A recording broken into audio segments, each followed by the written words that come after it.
Okay. Well, hello, Peter. Thanks for joining us.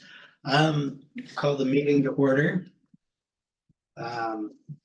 So as far as the agenda goes, it's a pretty full agenda as things have worked out, and I would suggest that our continued discussion, the committee interview process might be the one we sacrifice at the end of time.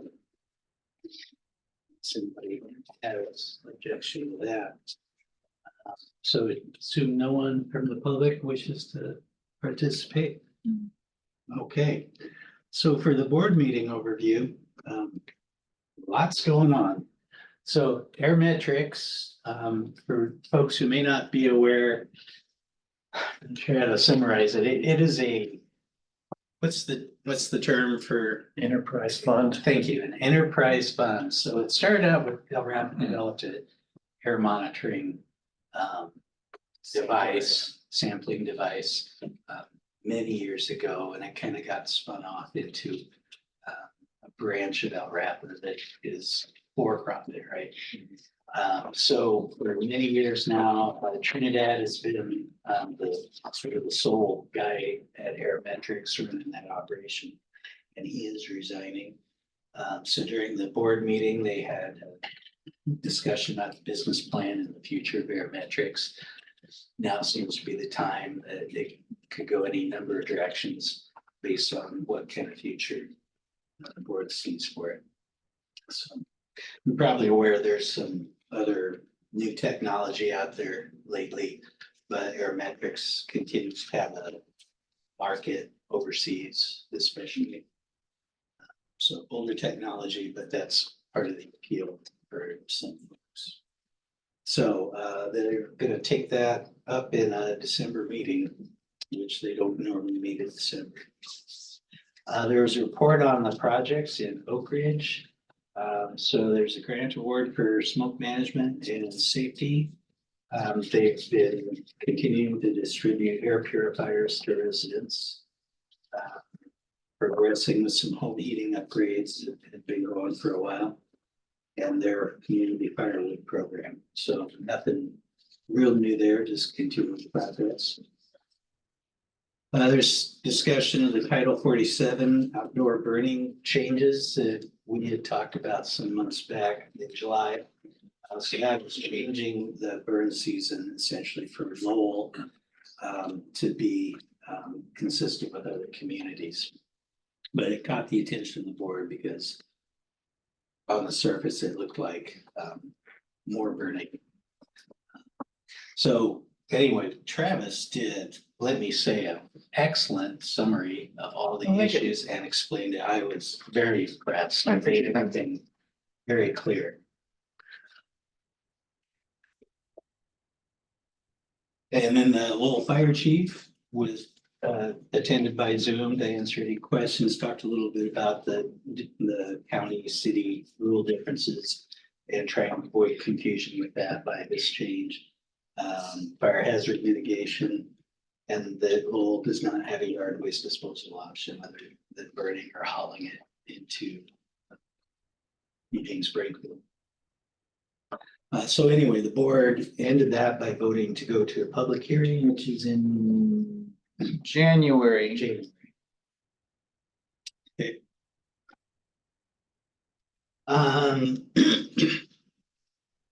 And director's report, Susanna presented a sort of streamlined director's report and asked for input on that. And goals will be updated soon. And that's all I have in my notes. Did I miss anything important? No, I think that the fact that we're having a December board meeting though is because there's a lot of stuff going on. And the board was gracious enough to give us some of their time in a month that's generally times a little bit more valued, so. Yeah.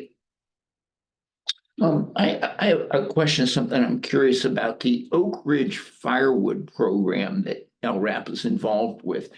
Is the purpose of that to get the residents to use better quality firewood and lessen the smoke impacts? Yeah, they have a program to trading green firewood for seasoned firewood.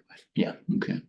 It's something that's in a perfect, or what Oak Ridge is hoping will become of the community firewood program is that it will be a viable business that's sustainable in its own right, that would sell firewood as a commodity, and that they would provide or support the community firewood program in Oak Ridge, which is take seasoned wood, dry seasoned wood, and when it comes to how much smoke or pollution you're getting from wood stoves, how dry your wood is like the most important thing of all things, is how dry your wood is. So this, as a business that just sells firewood as a commodity and makes profit, is something that Oak Ridge wants to set up and establish. And so the way that the city's trying to get there is through their community firewood program, which at the moment is subsidized through grants, like our targeted airship grant subsidized the CFP.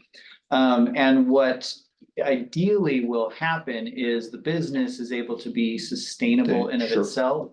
And they will be able to operate out of the Oak Ridge Industrial Park, at least how the city of Oak Ridge visions it. And so the city of Oak Ridge will give this business a sort of cheap rent, so to speak, as well as they will have access to equipment that was purchased under our targeted airship grant. And that support of the cheap rent and the equipment for the business allows them to make money, but a sort of requirement of that is that they support the community firewood program, which is to sell discounted wood to older adults and disabled individuals. Yeah. All right. So moving on, we've got this draft annual report. So this is something that's called for in our bylaws. My deadline is to have this to you by the last day of November. So I put this together on a similar format with last year's report. And I am open to suggestions or edits if anybody has anything. Just wanted to give you an opportunity to chime in. If you'd like.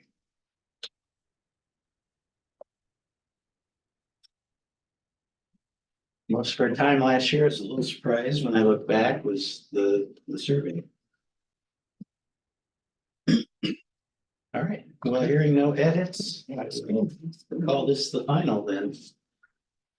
Susanna, do you want it on email form or? Yeah, you can email it. That's completely fine. Just. Or I've got a paper copy right here with draft removed. Yep, that's totally fine. You can give it to me that way as well. All right, here goes the You just- official handoff. Sign it. You want it signed? Yeah, go ahead and sign it. Okay, I'll do that. And then that's perfect. And we will scan it in and save it.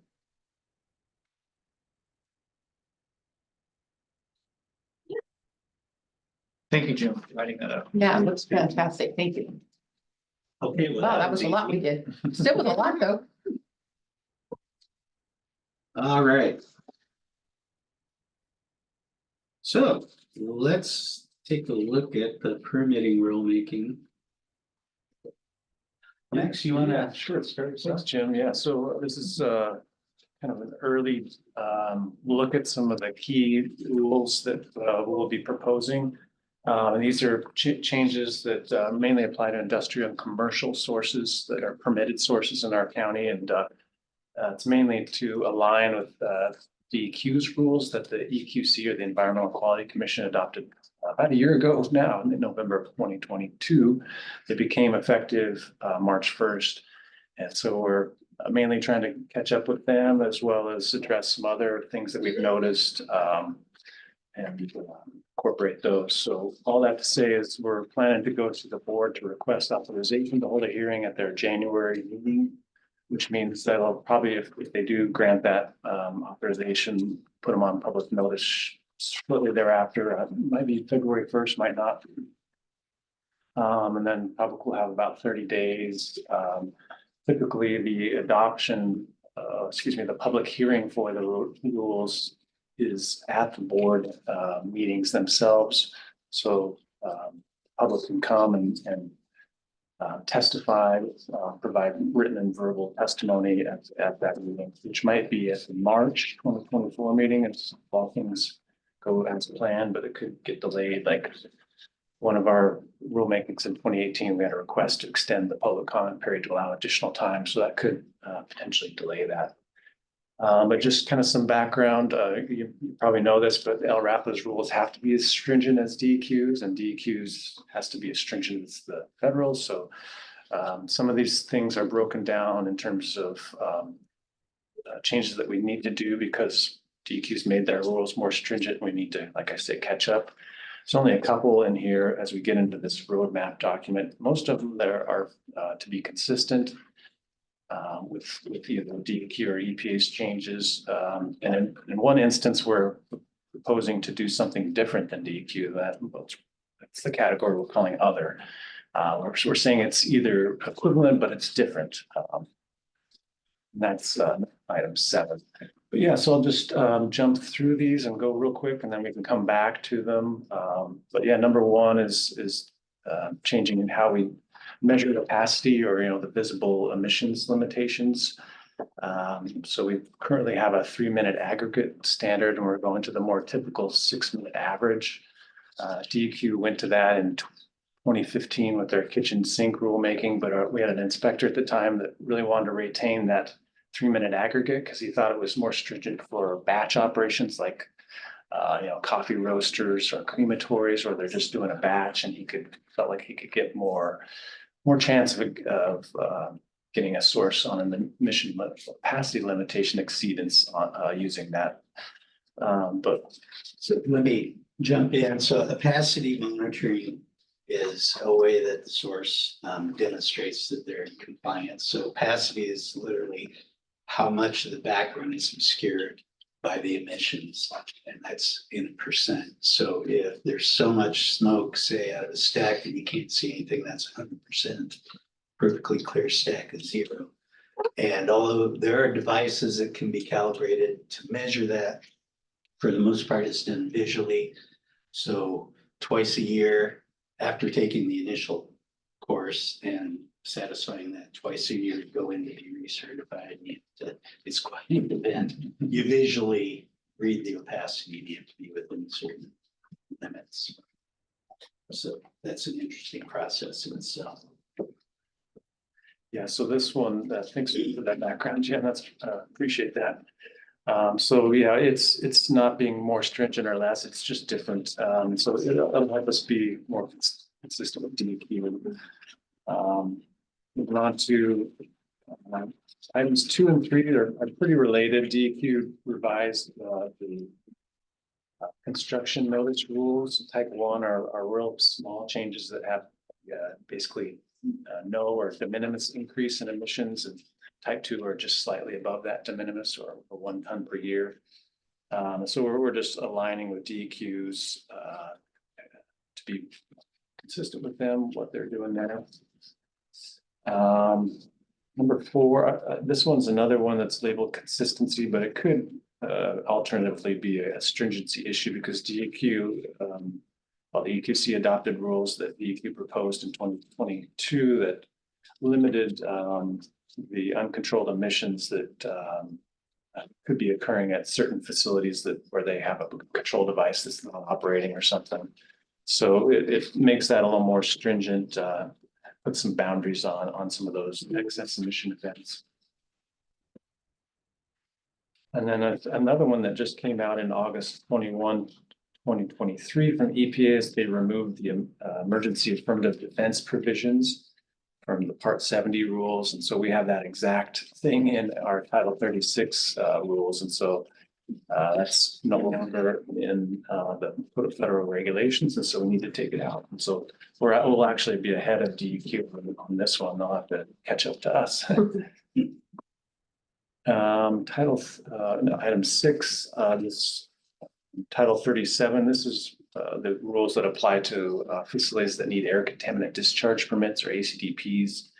And it requires a full application at renewal time. So right now we have this 1-page form that says, hey, I'm not requesting or not making any changes. So just check the box, and has some administrative information, and it's kind of a streamlined process, but it doesn't provide us with some of the information that we need to ensure that we're capturing all the emission devices, emission units, pollution control equipment that is on site.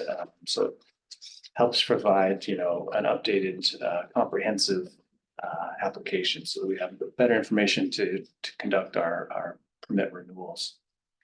Permits are renewed every 5 years. Yeah, for the most part, yeah. Simple ACDPs are going to 10-year terms. Are That's they? one thing I didn't put in here, but DEQ's changed that. So our general ACDPs are on 10-year terms, and so are our basics. But yeah, the Title V standard and simples, the more complicated sources are on 5-year permit terms. So every 5 years, we get one of those renewal applications, and this will help get us more better picture of what's been going on at the facility. And then moving on to item 7, this is one where we're proposing to be different from DEQ. And I think they identified this as something that they, maybe an oversight when they created their rule changes, but their basic ACDPs, it's either they can have a limitation on hours of operation or a limitation on production, but not both. They can have the one or the other. And so we basically did a very minor change to allow either or both a limitation on hours or a production limit. It's a little more flexibility there. Item 8, this is one that DEQ proposed in kind of the pandemic era. And the EQC approved when they did their big fee increase for ADPs. They included a new specific activity fee for type 2 construction changes. So currently we don't charge for type 1 or type 2 construction applications, but this would allow us to charge a fee for some of that work that we do to review those and approve those construction projects. But just for the type 2? Just type 2, yeah, the type 1 would still be no charge. And then, yeah, there are 2 other types, type 3 and type 4, but those are either new permits or permit modifications, so they don't have an actual construction application. They're more of a permit application. They have fees associated with them. And then moving on to 9, this is one that we've been implementing since the rules became effective March 1st, and that's that DEQ removed all the generic plant site emission limits. And if I can just kind of provide some context there. So anytime currently our rules say that if you have potential to emit above the de minimis level for any criteria pollutant, say, for example, carbon monoxide. So you have a boiler that has the capacity to emit 2 tons per year. So that's above the 1 ton per year de minimis. So they get the full generic PSEL, which is 1 ton less than the significant emission rate. So that's 99 tons per year. Even though they only have the potential or capacity to emit 2 tons, we give them the full generic PSEL of 99 tons. And so DEQ is like, well, that's just, sending the wrong message to our regulated community and to our environmental advocates. We're giving out more than is needed. So they pared that back such that the PSELs are based on either the capacity of the equipment or some other requested level of potential to emit that is maybe potentially less than the capacity. So it is more stringent. I've categorized it as such. And it might create more work for us in the future because we went this way so that facility that came in and wanted an increase in their emissions, it could be accommodated under the generic plant site emission limit without having to do a significant permit modification. But now we'll have to go in and adjust the PSELs to increase those levels such that it can accommodate that project or new equipment. So they're not even a generic PSL anymore? Correct, yeah. The generic is not, okay. Yeah. Unless the facility requests specifically their emissions be limited to a potential to emit value that's equivalent to the generic PSEL.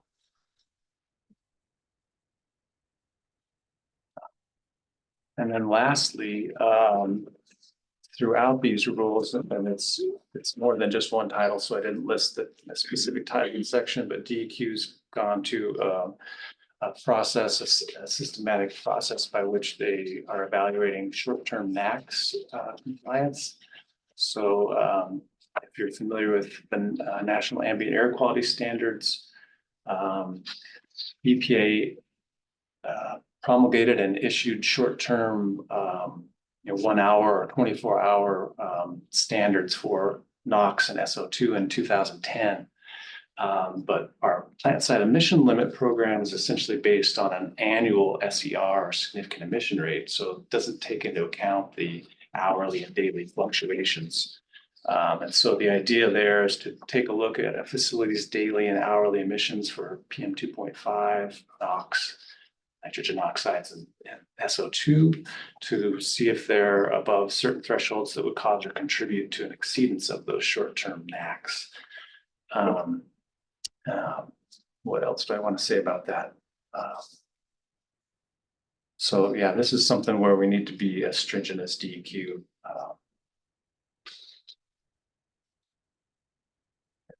Following their program. I can talk about more about how that'll be implemented and such, but maybe if I can just provide some context. So this is just like I say, a real high level summary of the rules. We plan to have a full staff report that explains these in more details, along with the red line strikeout version of all the rules.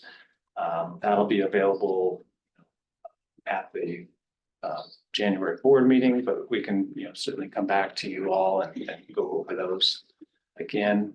We've done that before, where we provided a summary at the front end, and then as we get closer to adoption, we can come back and let you know what kind of comments we got and things of that nature, and provide more details if there's interest. Mhm. Anything else I need to mention? That's kind of it. So is there a action you'd like from the committee, or we just? Yeah, just it's kind of an Information at this point. informal solicitation for feedback. If you have ideas, let me know here or send a note. But yeah, certainly at the time that they're open for formal comment, that would be the time that we could receive formal comments. But if you have ideas or questions ahead of that, that's. I made a few notes, but anybody can feel free to jump in. How about we just go back to number one? Sure. We don't have comments on everything, but Okay. I was noting in Title 32, there's a lot of that language about the older boilers that were grandfathered in. It's not current. Is that going to be cleaned up? That's, yeah, good point, Jim. And I believe so. Yeah, a lot of that has been cleaned up such that those outdated rules are been removed.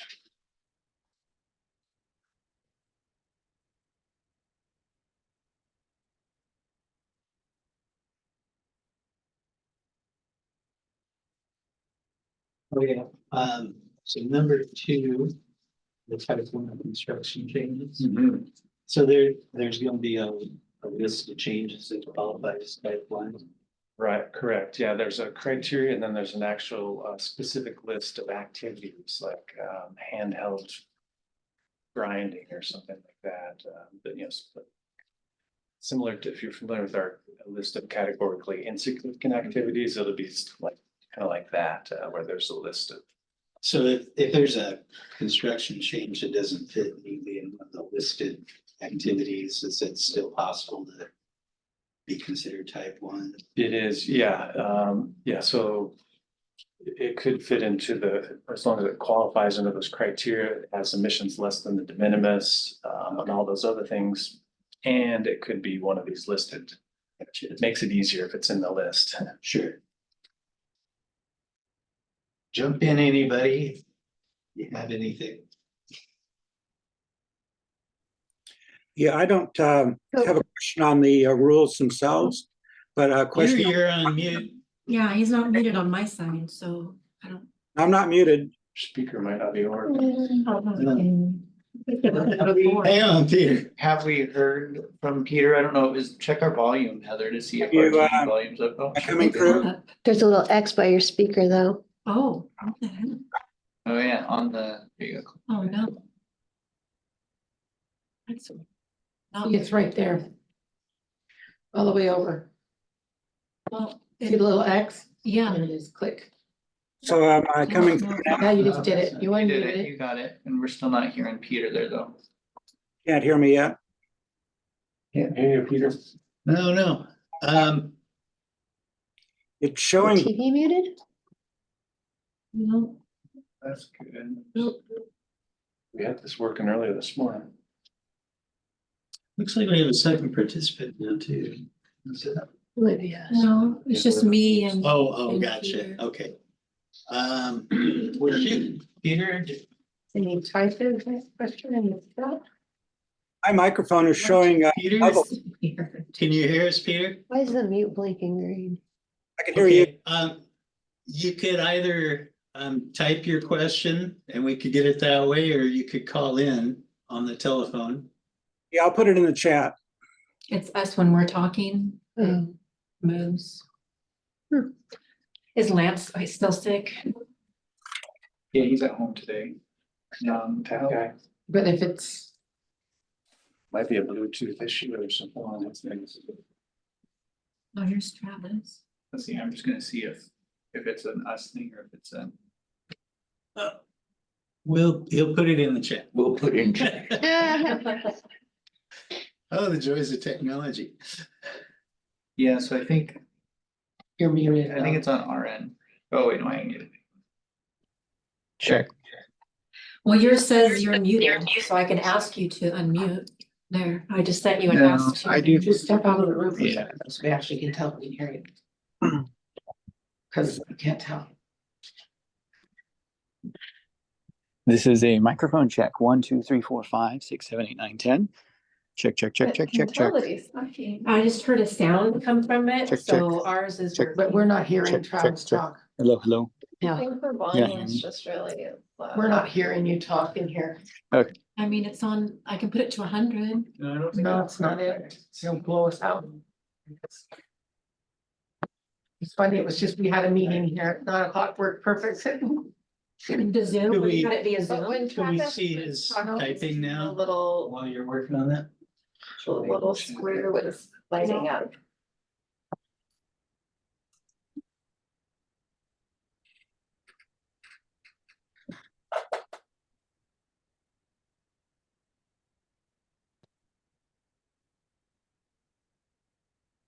Okay, try again, Peter. Can we hear you? Okay, Yep. my Hey. It's the Bluetooth on our end. Weird. technology. I had a question about the process. Will there be an opportunity? I guess it'll go to the board and then there'll be a formal comment period. Will there be an opportunity to be copied on at some point the comments that are received from the public before the board takes action? Yeah, Peter, so on your first question, yes, there'll be like a formal comment period that we can certainly make sure that the CAC gets a copy of that notice. Typically, we don't provide an advanced summary of the comments before the board gets to see them. Not sure, I could think about that, but yeah, usually we collect the comments, we respond to them, and then we present it in the formal, the final staff report for adoption, for the board to consider to adopt. Yeah, I think at the final staff report point is fine. Just some point before the board takes action to see what the discussion has been. Okay. Thanks for that, yeah, I'll kind of work that into the process.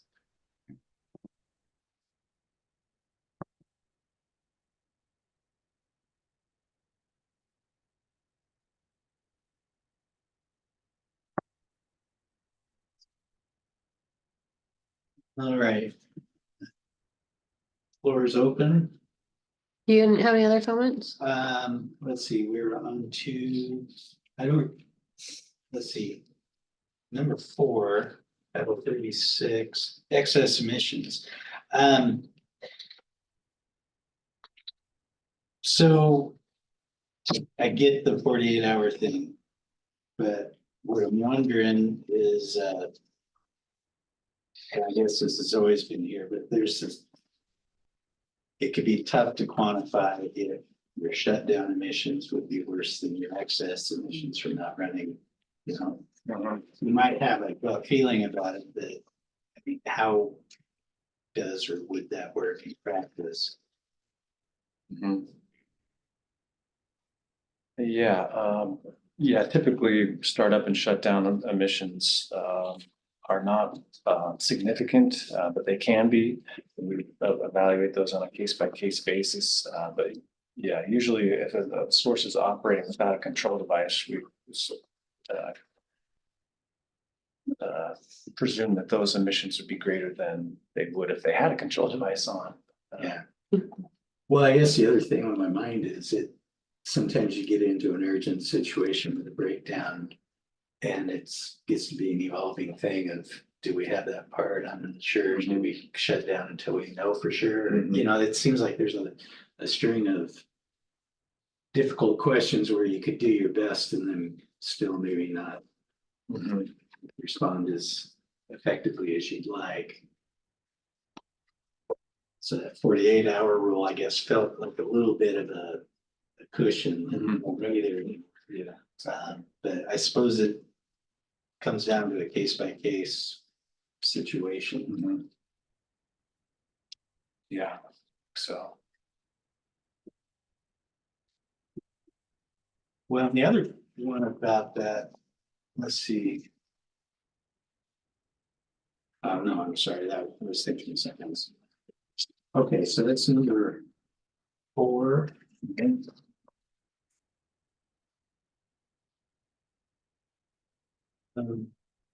Number 5, the affirmative defense. So is it still possible to claim an emergency? It's just not assumed if the emergency gives you the affirmative Right, defense. yes, that's exactly, yeah, that you can claim an emergency, but it doesn't give you an affirmative defense, it's just another thing to consider. Determine whether or not there was a violation of the standard, a particular rule or condition.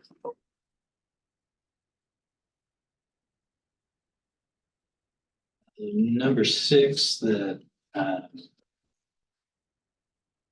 removing the no change since last rule. I see the reason for it, but I have mixed feelings because I guess it's shifting work to the source, which I understand. But as somebody who processed hundreds of applications on the Dogami side of stuff, it actually doesn't end up saving staff work much, because if you have to verify for consistency.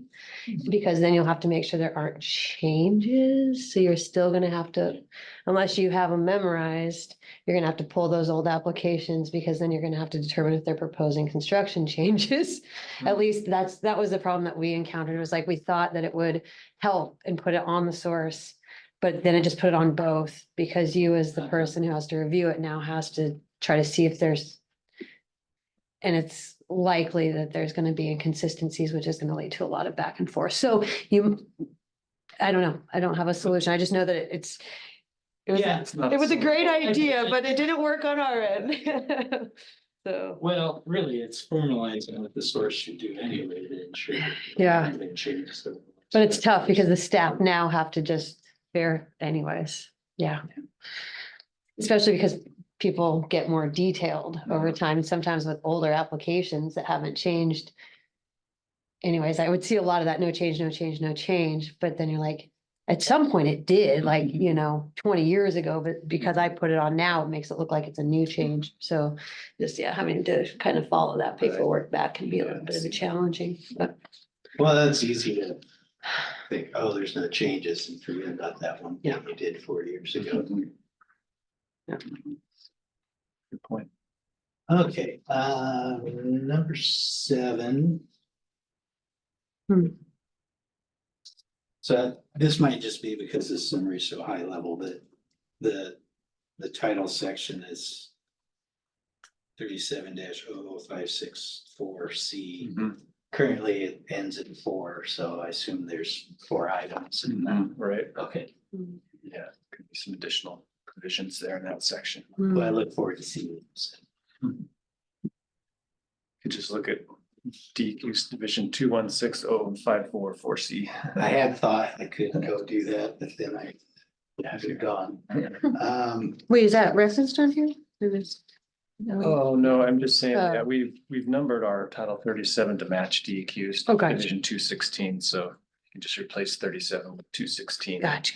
Get you the same DEQ equivalent. Perfect. But when the detailed rule comes out, we'll see that any. Okay. On that Title 37 is the basic principle there that the source can get the ACDP and they have a different standard if they're only operating for a certain number of hours out of the day. Or conversely, they have a limit on production. Correct, yeah. If you're not familiar with our hierarchy of ACDPs, the basic is like the lowest cost. And so some facilities want to be able to maintain that, they maintain the qualification to be on that basic. And so they can take limits like, hey, I'm not going to operate at 8,760 hours a year. I'm just going to operate 2,000. Right. And so that'll keep me on this basic lower cost permit. Sure, so they can have a basic permit because it's a piece of machinery and it only runs an hour a day. Yeah, Or exactly. it only produces so many pounds of output. Yeah, exactly. So why does DEQ only allow one? Yeah, I guess I'm not really understanding. I think it was an oversight, like it was just they didn't put the and or. They Oh, just so did or. I see. And I think that was an oversight. It's not an intentional limitation. Yeah, I Okay. think it's on one of their future fixes list. Ah, okay. Well, good for you. Yeah.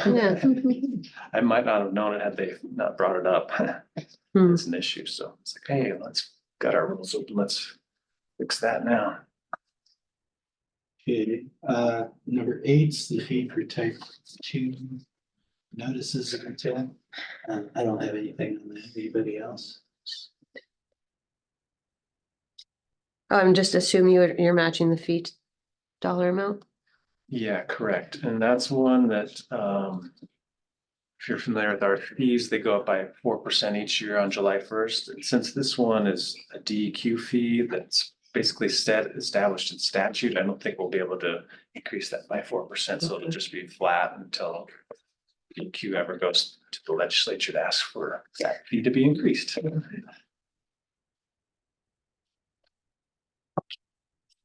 Are the LRAPA fees significantly higher than DEQ because of that 4% increase now? Just out of curiosity. It's a mixed bag, I think in some of our ACDP fees are higher and some are lower. But I can come back to you with. No, that's okay. I was just curious because Yeah, legislation, it takes so long to pass. I could see the 4% each year. exactly. And it'd be a good thing for the grease board, but to visualize, yeah, we do a stair step, each year, Yeah. just one step. Whereas DEQ comes along and then they go big 70% Yeah. and then they go 10 years with no. Yep. fees. I'm sure. 100%. So it makes it a little more palatable, I think. Yeah. DEQ did that in the last long session. They raised fees on ACDP, I think 2 long sessions ago, and then most recently on Title V. And there was a lot of heartburn from the legislature on the big. They're Step proposing some increase. pretty significant ones right now with the NPDES. Well, and why the- not move that? But yeah, It's, it's challenging. for it's DEQ to incredible. It's go like to the hundreds of legislature. percent. Yeah. Yeah. That makes sense. It's a lot of sticker shock from the regulating. Yeah, absolutely. Number 9's generic pistols from Title 42. My only question that I would think is in Title 12 in the definitions, there's a whole section on what the generic pistols are. That would be permitted. Yes, yeah, that definition of Title 12 would be. Really good.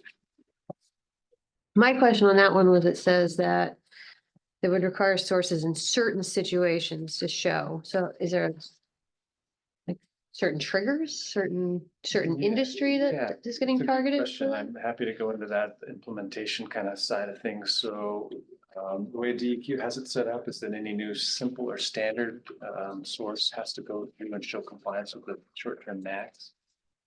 Sources that have been called into cleaner Oregon have the option to do the short-term NACs analysis as part of their worked in analyzing their toxics risks. Mhm. And then the third kind of group is all the other ones, the existing sources. And so DEQ says they're gonna come up with a call-in plan like they did for the toxic sources. They're gonna do a Okay. call-in plan for the short-term NAC sources.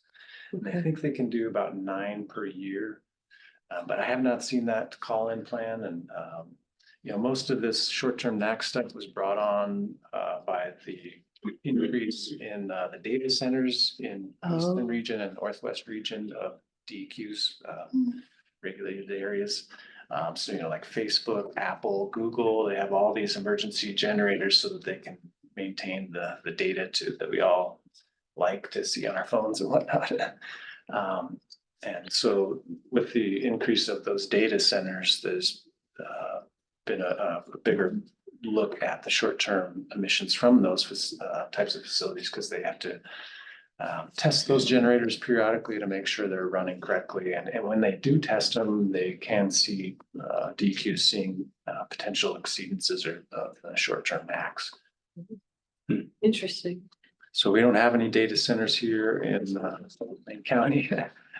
Well, it makes sense that there are certain, because, you know, even just with like air toxics or like some of that stuff, you know, you have to have an idea of what industry has in order to kind of know who might be your, you know, the bigger contributors. So it's just, yeah, wondering that makes sense. So the air quality analysis, does that entail like a year of weather data? No, it'd be more dispersion modeling based, and what DEQ's created is a set short-term emission threshold, so facilities that can estimate their emissions and show they're less than, say, 5 pounds of PM 2.5 per day. At 5 pounds of NOx per day, they can, DEQ's done the work to show that those emission levels wouldn't cause or contribute to an exceeds of NAC. So it's a little bit of some tools they've developed and online that facilities can go online to DEQ's website, and I can provide that at the end. It goes into that tool that you can calculate it and show you're less than those daily thresholds. But otherwise, yeah, it'd be it's called air mod dispersion. So it's like a program versus actual like air testing? Correct, yeah. You take your stack emissions, the release parameters, you know, the exit velocity, volume, temperature, and then run it through a dispersion model to show. So would you say this calculator tool, the source could probably do on their own, but the air mod probably need a pro to help? Exactly, yeah, consultant, or if they have the expertise in the house, yeah, that's something else that could be done.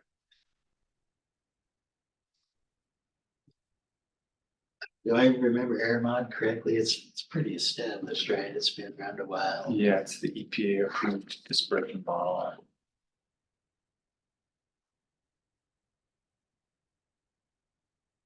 Any other questions or comments?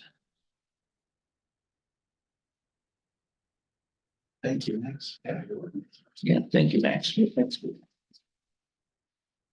Be on the agenda. We've been waiting for it. Okay, so we have 17 minutes. Do we want to get into the interview stuff or just have a round table? Move on, save this for another day. Sound like we're buried with agenda things. Up to you. I don't have much on the round table, so. Well, let's go to round table and speak slowly. Peter, would you like to start? We should give Peter a chance to unmute and everything. We'll let Peter prep. How about you? Anything you'd like to bring up? No, I have nothing. Okay. I can speak more slowly. No. There he is. Oh, there he is. Hey, Peter, anything for roundtable? Nothing for roundtable, no. Just enjoying your wonderful company. Thank you. Well, I've got a couple of things, in interest of transparency and something that's perhaps only tangentially related to LRAP and the CAC. I got a new job, which is field coordinator for the Monique to Spain campaign for US Congress. Congratulations. Yeah, and it's a big full-time job. You know, it's a big full-time job. Have you done that kind of work before? Yes. Huh. I worked for a US congressman in another district back, it's been a long time ago and, you know, volunteered on other campaigns and, yeah, I was a congressional aide once. So, you know, kind of came out of retirement to get back in the swing. And then I had another little thing that's come up or that I noticed and have heard about in the community. And I'm not sure what LRAPA, if anything, has to do with it, which is the abandoned RVs on the street. You know, what I've heard is that the tow operators are reluctant to tow them away, even when they've been violated for excess parking.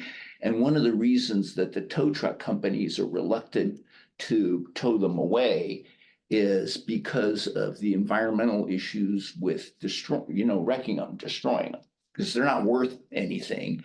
And one of those issues is that they sometimes contain asbestos. So I know that LRAPA definitely regulates that or, monitors that. So in disposal of a vehicle like that, if it's known that it might contain asbestos, does LRAPA have a role there? Yeah, I mean, in Lane County, asbestos is regulated by us, and that includes the sort of how it's removed. For an RV, it's the same process as if it was for a home, which is you need to assess the materials, figure out what of those materials may be asbestos containing materials or asbestos containing waste. They're different, but they're the same.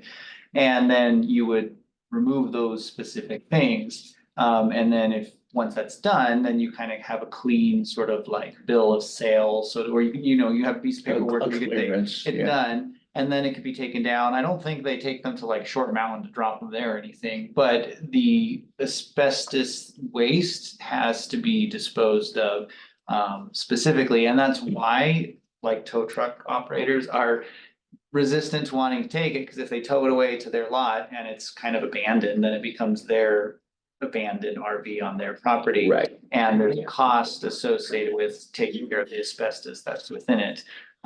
So our stake on that is just making sure that the asbestos is handled in the way that it's supposed to. But I know that it is a issue for the county and for the cities and how to address that. Our stake in it is we just want to make sure that the asbestos is being handled correctly and dealt with, so it's not creating a health hazard. Right. And the basic concept there is that whoever has possession of that property or whatever it is, they have to basically act in good faith that they recognize that there could be potentially asbestos and then take the proper precautions. Well, like I know if you go down to Short Mountain and you want to dispose of something, they're gonna ask you if you have if a survey's been done on that. And if a survey hasn't been taken on what they want to get rid of, they're not going to be accepting it. Because that's one of the things that we check up on, is to make sure that they're not putting asbestos into the landfill.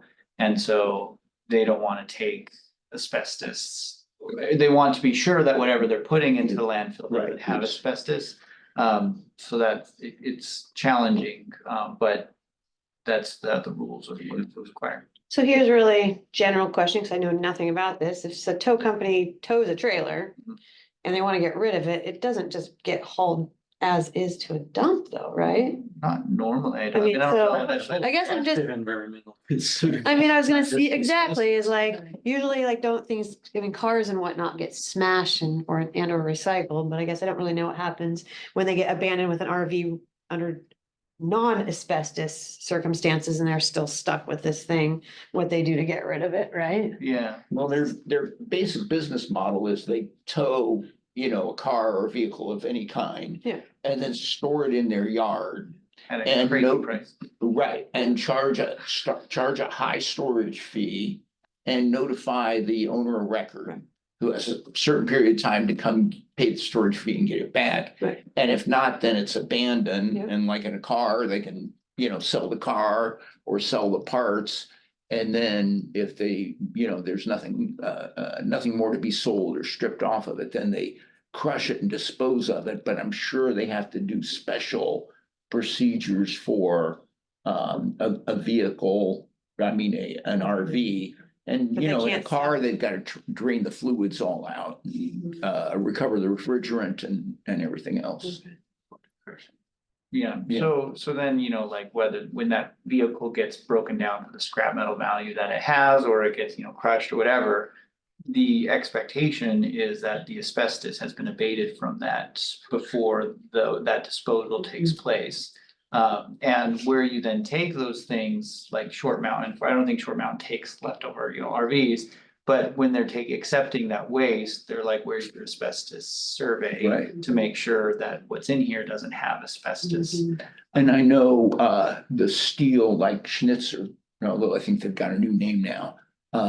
They won't, for example, accept refrigerant devices unless there's a certificate that the freon's been recovered. Then I'm sure they're the same way for the fluids in a vehicle and everything else. Yeah, that starts to get out of the air environmental Yes. space and more into the land and water, but I know, I assume that those things are really important and we don't want to have those issues. Same concept, I think. So these like soil and, water environmental agencies are certainly regulating that, and my assumption is that they are, but that's out of the air medium at that point. Right, the only jurisdiction LRAPA would have on these RVs is the asbestos. Right. Yes. there Or a possibly particular there's year? propane tanks. Yes, so what, I'm sorry. Is there a Sorry. particular year or anything when asbestos would be more likely, like if you have an RV from 19? I don't know so much about like RVs. I know that for like home use products, it's not like it's a rule of thumb, so it's not always true. But if the home is older than 2004, there's a notable increase in the chance that materials in it may have asbestos. If it's newer than 2004, it doesn't mean that like it's fine. But the likelihood of asbestos being in the home is quite a bit less. Like when we had the 2020 Holiday Farm fire, a big issue was like, well, what about the asbestos that's in this home that burned down or that's half burnt down? How do we deal with that? And the state's approach was basically, they said, if it's older than 2004, we have to take these asbestos steps. If it's newer than 2004, we can not worry about it. So that's a kind of a sort of a soft sort of period of time when asbestos became less notable of a thing. But asbestos is still sold in products Still today. is. Like if you like car brakes, almost all car brakes have a component of asbestos fiber in the car brake. So it still is something that is manufactured outside of the United States. They don't manufacture asbestos containing materials inside it, but it can be imported still. Yeah, it's a little shocking. It's never been outlawed completely. It's weird. That is weird. Especially on things that break down like brakes. Yeah, as I recall the rules that 2004 is pretty hard. Yeah. Yeah, I would have to look specifically But myself, but I know yeah. that's, yeah. There's not much between it. It used to be an older date. I'll say. I can't remember the exact date, but say from 2000 to or even 1990. I was gonna say It's nineteen pretty- ninety it's getting feels, pretty unlikely. yeah, But there was a period of time there where there's a lot of drywall over linoleum. from China that had some asbestos in it. And radium as well, And what? and radium. Mm. Yeah, well, a whole other issue there too. But yeah, and surprisingly, like I did a survey in a house from the 20s. That had actual linoleum, which was asbestos free. The only asbestos I found in this old house was behind the stove, was one sheet of it for heat protection. But it really got popular in the late 40s and through the 60s. Yeah, it's kind of like asbestos is a real miracle product. If it wasn't a health hazard, it'd be perfect. It's just. It's all fiber strong. It's just a health hazard when it's friable, and that's a big issue. So Yeah. otherwise, it would be a great product. You find that flooring doesn't last near as long now. Oh, interesting. Yeah, without this. Yeah, without that, yeah, Mhm. this makes it tough and hard. So that's longer than all our life. Okay, well, Well done, Paul. Well, if anyone's interested for their amusement, cruise around YouTube. And I found a like travel vlog or a little YouTube show about traveling where the person toured the asbestos mining town, which is in full operation in Russia. And they enthusiastically support it. Wow. They have coming on the road into town a big boulder on a pedestal that's a big boulder of pure asbestos. There have their name of their town in front of it. Interesting. Money runs on town runs on asbestos money. Interesting. Nothing for me. Okay, I was noting the public comment on the emergency generators. Wonder, can you speak to that or? Yeah, so we had went out for public comment on a draft permit that allows sources on general ACDPs to get an attachment that allows us to include regulations for emergency generators in their permit, so I haven't got any comments. Was that kind of your? Yeah. Yeah, no comments so far. Do you see anticipate much application of this? Well, we know aspect? of one source. Usually we create those general attachments if we know that there's kind of an economy of scale there, but we really know only one source, but we suspect there are more than one. We'll just have to find them when we do, but And it's only for ACDP? it's only for general sources that are assigned to a general ACDP, so they're not site specific. We assign sources to it. We don't issue the permit to them, but assign them to the permit. So yeah, like maybe a sawmill has a general, it's assigned to the general sawmill permit, and they want to bring in an emergency generator on site, they could just get an attachment and be assigned to that attachment. Doesn't have to get a site specific permit. On the permitting for the emergency generators, a lot of those, like at hospitals typically, they have a function where like every month that generator starts up automatically and runs for 5 or 10 minutes just to make sure it's running. So is that my curiosity was piqued in our discussion about some of these rule changes have to do with the 3 or 6 minute aggregates. Does it come into play with the permit specifying what time of day that automatic runtime is? Because it would make a difference, right? If it's at a time when there's lower pollutants, when there's higher pollutants. Yeah, Paul, that would be something that you would look at as part of that short-term NACS analysis. Like, hey, you can, if you have 5 emergency generators, you can't run all 5 at the same time. You got to offset some of that. Sure. To reduce that short-term impact. That kind of thing.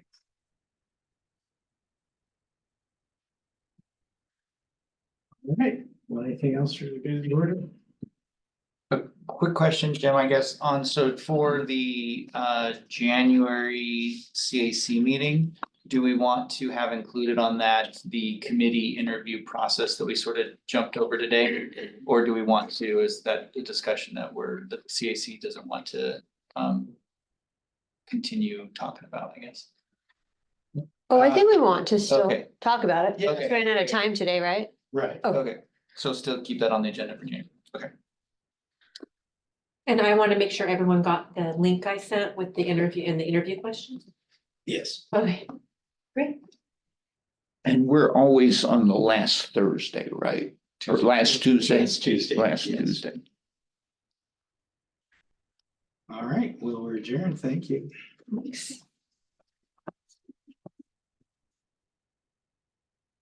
You actually had the first.